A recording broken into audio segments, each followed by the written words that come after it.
CPIM സംസ്ഥാന സമ്മേളനത്തിന് മുന്നോടിയായി സ്പോർട്സ് കമ്മിറ്റിയുടെ നേതൃത്വത്തിൽ സംഘടിപ്പിക്കുന്ന ഷട്ടിൽ ബാഡ്മിന്റൺ ചാമ്പ്യൻഷിപ്പ് തുടങ്ങി. പട്ടത്താനം നാസ ബാഡ്മിന്റൺ കോർട്ടിൽ ജില്ലാ sports council president ex Ernest മത്സരങ്ങൾ ഉദ്ഘാടനം ചെയ്തു. കോൺഗ്രസ് നേതാക്കളും മത്സരത്തിന് നേതൃത്വം നൽകുന്നുണ്ട്. പാർട്ടിയുടെ സംസ്ഥാന സമ്മേളനം മാർച്ച് 6 മുതൽ 9 വരെ കൊല്ലത്ത് വെച്ച് നടത്തിയാണ്. 18 കായിക ഇനങ്ങളിൽ നമ്മൾ മത്സരങ്ങൾ സംഘടിപ്പിക്കുകയാണ്. മുമ്പൊരിക്കലും ഒരു രാഷ്ട്രീയ പാർട്ടി, പ്രത്യേകിച്ച് CPIM സംസ്ഥാന സമ്മേളനത്തിന്റെ ഭാഗമായി ഇത്രയേറെ കായിക രംഗത്തെ പ്രോത്സാഹിപ്പിച്ചിട്ടുണ്ടാകില്ല. ഇത് പറയുന്നത് അന്തരിച്ച പ്രമുഖ കോൺഗ്രസ് നേതാവ് തോപ്പിൽ രവിയുടെ മകൻ അഡ്വക്കേറ്റ് ധീരജ് രവി.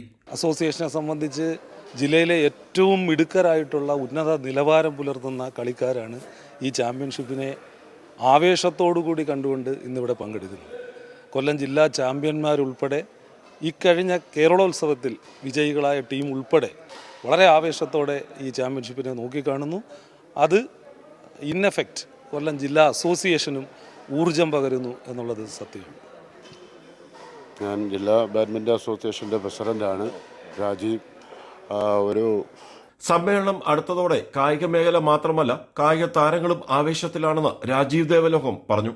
CPIMൻ്റെ സംസ്ഥാന സമ്മേളനത്തിൻ്റെ സമ്മേളനം നടത്തി പോകുന്നതിന് വരെ കായിക മേഖലയ്ക്ക് വളർച്ചയ്ക്ക് വേണ്ടി നടത്തുന്ന ഈ ടൂർണമെൻറ്റുകൾക്ക് എല്ലാവിധ ആശംസകളും അർപ്പിക്കുന്നു. രാഷ്ട്രീയ ഭേദമന്യേ ബാഡ്മിന്റൺ മത്സരത്തിന് നേതൃത്വം നൽകുകയാണ് ജില്ലാ badminton association. CPIM area committee അംഗം SR Rahul, local committee secretary B Sunilkumar, Pankajaksham Pillai, Shanavas, Jagadeeshan Pillai തുടങ്ങിയവർ പങ്കെടുത്തു.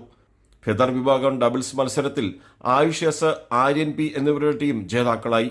ചാമ്പ്യൻഷിപ്പ് ഇന്ന് സമാപിക്കും. കൈരളി ന്യൂസ്, കൊല്ലം.